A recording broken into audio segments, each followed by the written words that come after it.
Hello दोस्तों, स्वागत है आप सभी का हमारे YouTube channel study with smartness में। अगर आप किसी भी एग्ज़ाम की तैयारी कर रहे हैं, रेलवे, एसएससी, एनटीपीसी आदि की, तो आपके लिए आज का वीडियो बहुत ही इंपॉर्टेंट होने वाला है, क्योंकि इस वीडियो में आज हम देखने वाले हैं कि वर्तमान में किस पद पर कौन कार्यरत है। Yes, currently who is who in India. तो चलिए दोस्तों, ज़्यादा समय व्यर्थ ना करते हुए आगे बढ़ते हैं अपने वीडियो में और देखते हैं कि इस वीडियो में आज क्या खास है। हमारा पहला क्वेश्चन यहाँ पर दिया हुआ है कि किसे वॉलमार्ट इंडिया का सीईओ नियुक्त किया गया है। किसे वॉलमार्ट इंडिया का सीईओ नियुक्त किया गया। ऑप्शन है अशोक चावला, ऑप्शन बी है शिखा शर्मा, ऑप्शन सी है समीर अग्रवाल और ऑप्शन डी है उषा अनंत सुब्रमण्यम।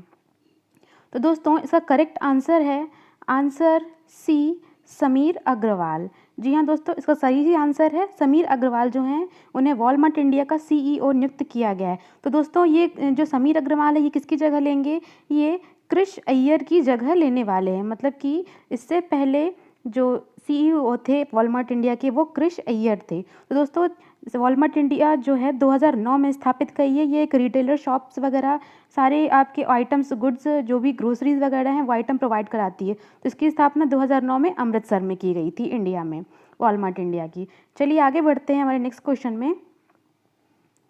हमारा नेक्स्ट क्वेश्चन है कि भारत के किस पूर्व न्यायाधीश सीजे चीफ जस्टिस ऑफ इंडिया ने 19 मार्च को राज्यसभा के सदस्य के रूप में शपथ ग्रहण की है? किस मुख्य न्यायाधीश चीफ जस्टिस ऑफ इंडिया ने 19 मार्च को राज्यसभा के सदस्य के रूप में शपथ ली है?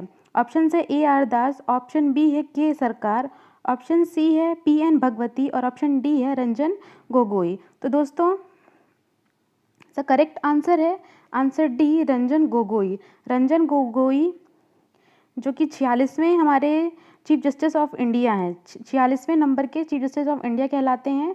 और इनके पिता जो थे केशव चंद्र गोगोई, वो असम के चीफ मिनिस्टर भी रह चुके हैं। तो इसके बाद नेक्स्ट दोस्तों, जो 47वें हमारे चीफ जस्टिस बनने वाले हैं वो हैं बन चुके हैं वो हैं सीजे बोबड़े। सीजे बोबड़े जो कि हमारे 47वें चीफ जस्टिस ऑफ इंडिया बन चुके हैं। तो हमारे 46वें हैं रंजन गोगोई।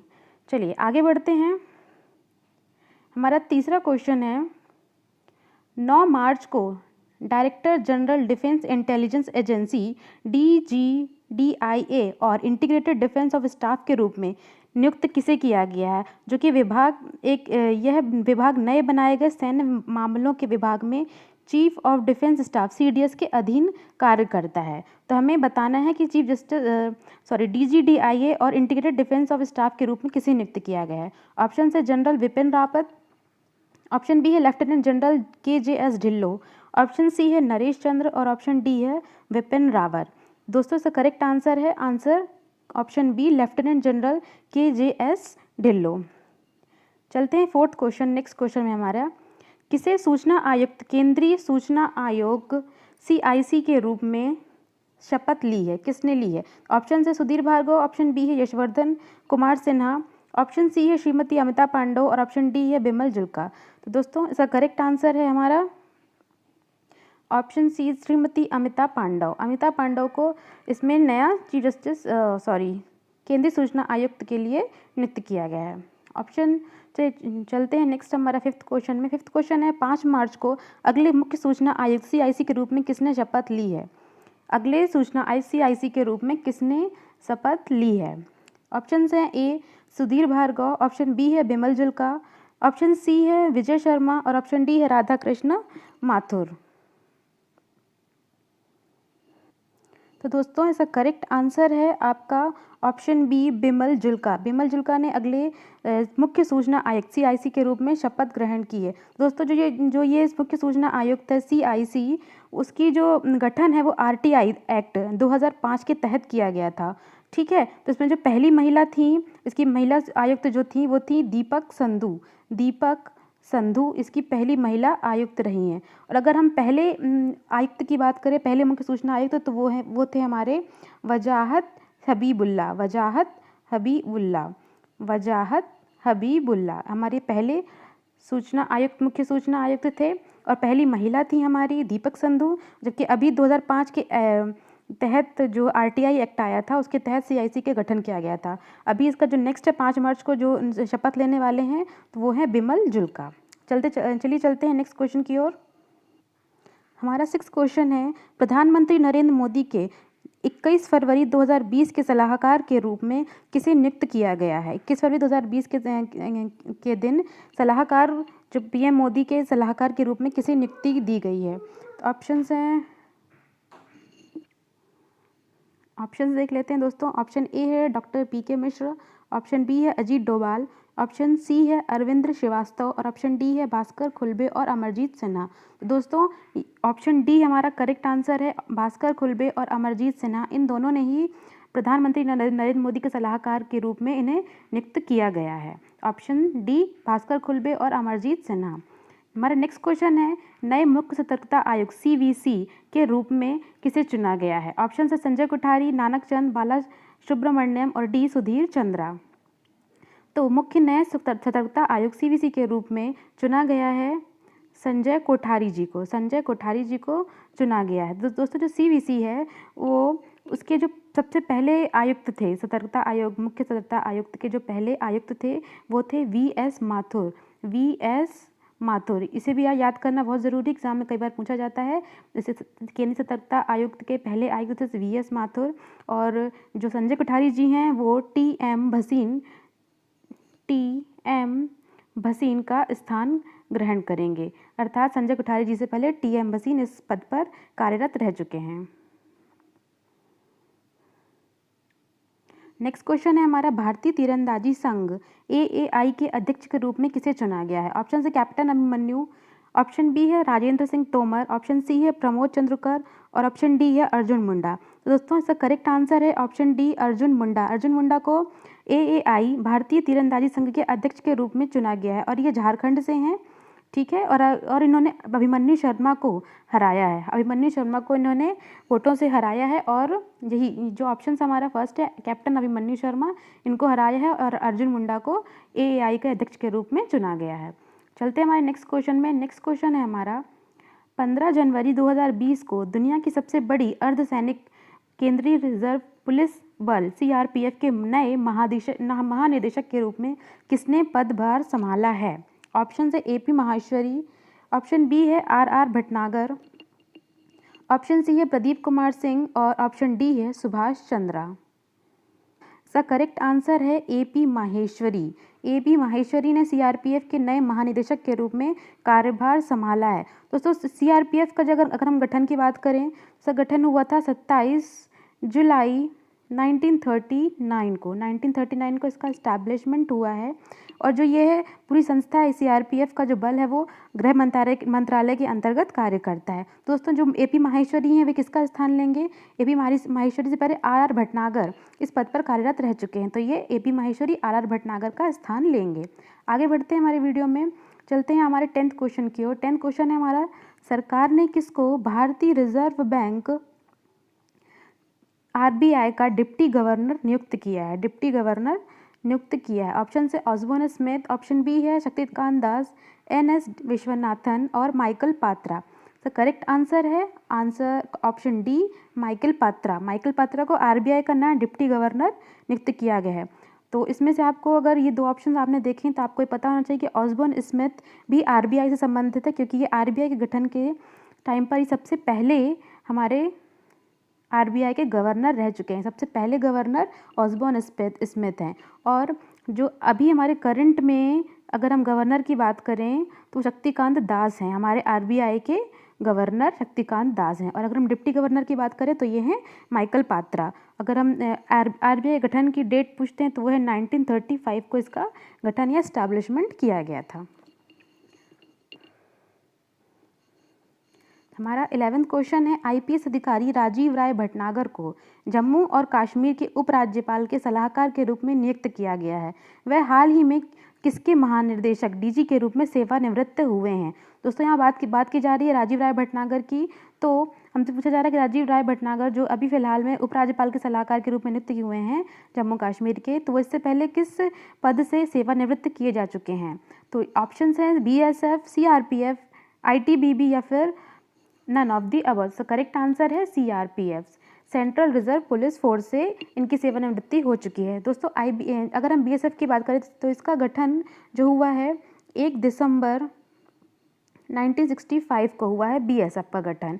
उसके बाद सीआरपीएफ का गठन आपका हो चुका है 1939 को हुआ है सीआरपीएफ का गठन। और वहीं आईटीबीपी की यहाँ पर ये ITBP Indo Tibetan border force, इसका गठन हुआ है 24 अक्टूबर, जी हाँ 24 अक्टूबर 1962 को, 24 अक्टूबर 1962 का। अगर हम 24 अक्टूबर की बात करें दोस्तों, 24 अक्टूबर जो है विश्व खाद्य दिवस के रूप में मनाया जाता है। 24 अक्टूबर विश्व खाद्य दिवस के रूप में मनाया जाता है। चलते हैं हमारे नेक्स्ट क्वेश्चन के हमारा 12th क्वेश्चन है, सेबी के कार्यकारी निर्देशक के रूप में किसने कार्यभार संभाला है? सेबी के कार्यकारी निर्देशक के रूप में किसने भार संभाला है? ऑप्शंस हैं ए एस के मोहंती, अजय त्यागी, श्री जी महालिंगम, जी बबीता रू। और इसमें लेकिन दोस्तों इसका करेक्ट आंसर है G P Garg, G P Garg, जो कि इसमें ऑप्शंस नहीं प्रोवाइड किया गया है, लेकिन इसका आंसर है जी पी गर्ग ने।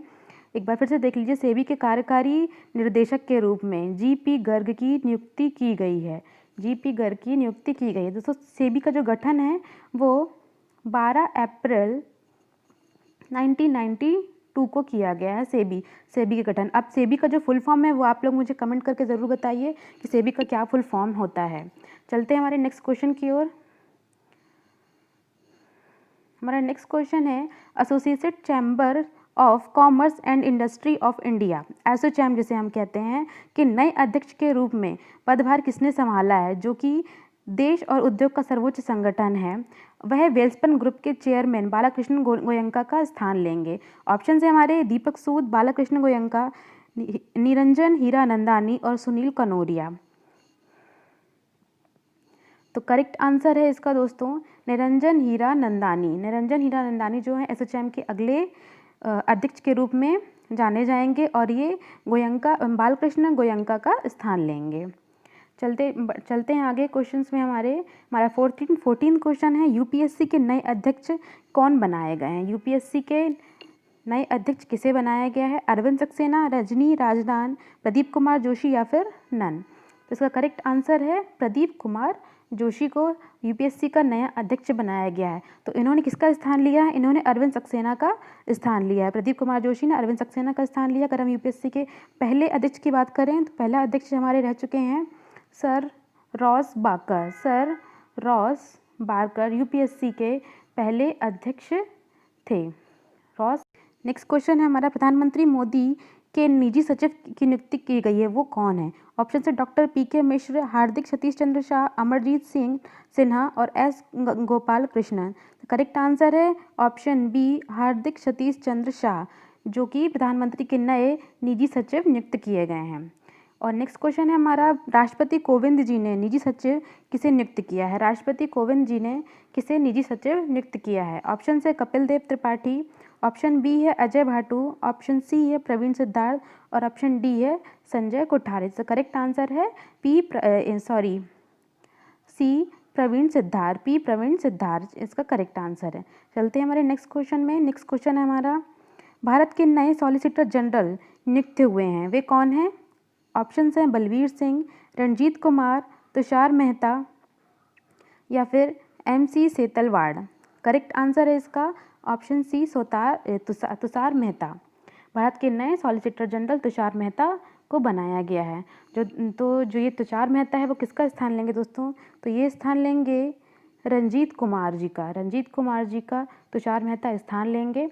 दोस्तों ये सॉलिसिटर जनरल की जो व्याख्या है वो हमारे संविधान के आर्टिकल 76 में सॉलिसिटर जनरल की व्याख्या की गई है। वर्तमान में अगर हम महाधिवक्ता की बात करें कि वर्तमान में महाधिवक्ता कौन है, तो वो हैं हमारे के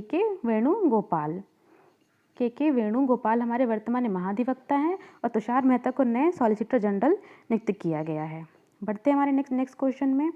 नेक्स्ट क्वेश्चन है हमारा, भारत के विदेश सचिव जो कि विजय गोखले की जगह लेंगे की नियुक्ति हुई है, किसकी नियुक्ति हुई है? ऑप्शंस ए हैं KPS मेनन, ऑप्शन बी है चोकिला अय्यर, ऑप्शन सी है हर्षवर्धन श्रृंगला और ऑप्शन डी है विजय केशव गोखले।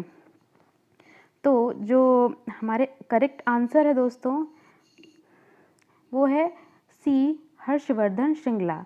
भारत के विदेश सचिव जो कि विजय गोखले का स्थान लेंगे वो है हर्षवर्धन श्रिंगला। अगर हम इसमें पहले हमारे विदेश सचिव की बात करें तो वो रह चुके हैं KPS मेनन। हमारे सबसे पहले भारत के विदेश सचिव रह चुके हैं KPS मेनन। नेक्स्ट क्वेश्चन है हमारा, 15वें वित्त आयोग के अध्यक्ष कौन है? 15वें वित्त आयोग के अध्यक्ष किसे नियुक्त किया गया है? ऑप्शन ए है नंदकिशोर सिंह, ऑप्शन बी है अशोक लाहिड़ी, नारायण झा या फिर अनूप सिंह। इसका आंसर हालांकि काफ़ी लोगों को पता होगा दोस्तों, 15वें वित्त आयोग के अध्यक्ष नंदकिशोर या फिर जिसे हम कहते हैं NK सिंह जी हैं। जो वित्त आयोग है दोस्तों उसका उल्लेख हमारे आर्टिकल 280, 281 में मिलता है। 280 और 281 में मिलता है। तो इन चीज़ों को भी आप याद करते जाइएगा दोस्तों। हमारे अगर हम पहले वित्त आयोग की बात करें, सबसे पहला वित्त आयोग का अध्यक्ष कौन रह चुके हैं तो वो हैं KC नियोगी। KC नियोगी जी हमारे पहले वित्त आयोग के अध्यक्ष रह चुके हैं। इसके अलावा देखिए दोस्तों, जो यहाँ पर अशोक लाहिड़ी, नारायण झा और अनूप सिंह, ये तीनों नाम भी इम्पोर्टेंट है क्योंकि ये वर्तमान में ये तीनों ही सदस्य हमारे वित्त आयोग के पूर्णकालिक सदस्य हैं। नंदकिशोर जी जो हैं वो हमारे वित्त आयोग के अध्यक्ष हैं, बाकी के जो तीनों ही हैं अशोक लाहिड़ी, नारायण झा और अनूप सिंह, ये तीनों वित्त आयोग के पूर्णकालिक सदस्य हैं। आगे चलते हैं, हमारा 20वां क्वेश्चन है, नीति आयोग के उपाध्यक्ष। नीति आयोग के जो उपाध्यक्ष हैं वो किसे चुना गया है? तो ऑप्शंस ए हैं अमिताभ कांत, ऑप्शन बी है राजीव कुमार, ऑप्शन सी है अमित शाह और ऑप्शन डी है विजय कुमार सारस्वत। तो नीति आयोग का जो नए उपाध्यक्ष हैं दोस्तों वो हैं हमारे ऑप्शन बी हमारा सही आंसर है, राजीव कुमार को नीति आयोग का नया उपाध्यक्ष बनाया गया है। इसके अलावा दोस्तों अमित शाह ने भी नीति आयोग को ज्वाइन किया है और अमिताभ कांत जो हैं वो हमारे नीति आयोग के CEO हैं। नीति आयोग के CEO हैं अमिताभ कांत। इसके अलावा दोस्तों जो पूर्णकालिक सदस्य हैं नीति आयोग के, उनके नाम भी आप लोग देख लीजिए। VK सारस्वत जो कि हमारे यहाँ पे नाम दिया हुआ विजय कुमार सारस्वत, रमेश चंद्र और VK पॉल भी है हमारे नीति आयोग के पूर्णकालिक सदस्यों। इनके भी नाम पूछे जा सकते हैं, तो आप याद रख लीजिएगा। जो नीति आयोग का गठन है वो दोस्तों 1 जनवरी 2015 को किया गया था और एक थिंक टैंक के रूप में कार्य करता है। यह एक थिंक टैंक के रूप में कार्य करता है। दोस्तों आप लोग हमें कमेंट करके बताएंगे कि नीति आयोग ने किस एक आयोग या फिर किस एक संस्था संगठन का जगह या फिर स्थान लिया है। नीति आयोग के पहले उसे किस नाम से जाना जाता था।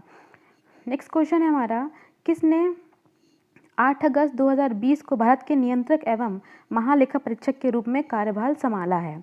ऑप्शन ए है V Narahari Rao, option B है राजीव महर्षि, ऑप्शन सी है श्री गिरीश चंद्र मुर्मू और या फिर डी इनमें से कोई नहीं। तो करेक्ट आंसर है ऑप्शन सी, गिरीश चंद्र मुर्मू ने नए CAG के रूप में कार्यभार संभाला है। दोस्तों जो CAG की अगर हम बात करें, कैग की अगर हम जब बात कर रहे हैं तो इसका उल्लेख आर्टिकल 148 में हमें मिलता है। आर्टिकल 148 में हमें CAG का उल्लेख मिलता है।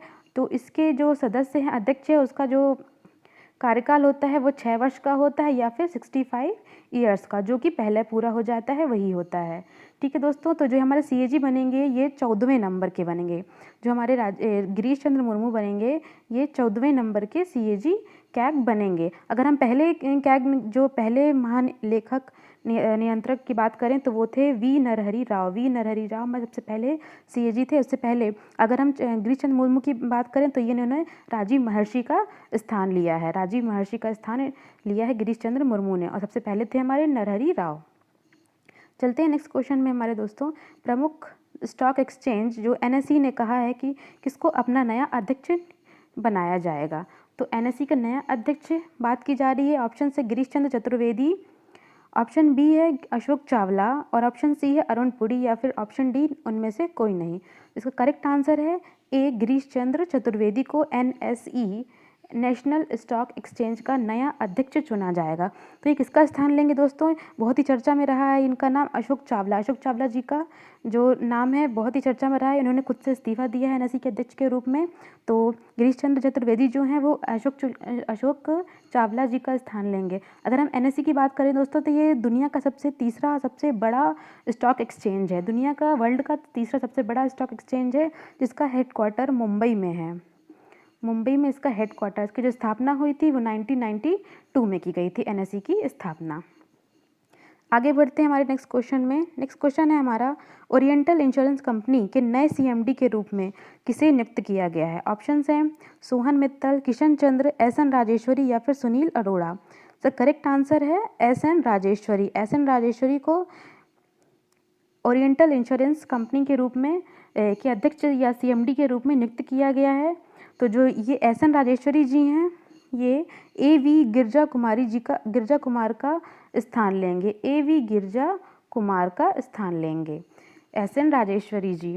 तो अगर हम ओरिएंटल इंश्योरेंस कंपनी की स्थापना की बात करें तो इसकी स्थापना हुई थी 1947 में, इसकी स्थापना हो गई थी और इसका हेडक्वार्टर जो है वो दिल्ली में है।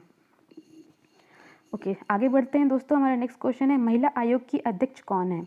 हमारे जो वर्तमान में महिला आयोग की अध्यक्ष कौन है? ऑप्शन ए है जयंती पटनायक, ऑप्शन बी है रेखा शर्मा, ऑप्शन सी है नीलम ठाकुर और ऑप्शन डी है दीक्षा शर्मा। तो करेक्ट आंसर है ऑप्शन बी रेखा शर्मा। हमारी महिला आयोग की वर्तमान महिला आयोग की अध्यक्ष हैं। अगर हम सबसे पहले महिला आयोग की अध्यक्ष की बात करें तो वो रही हैं जयंती पटनायक। जयंती पटनायक जी सबसे पहले महिला आयोग की अध्यक्ष रह चुकी हैं।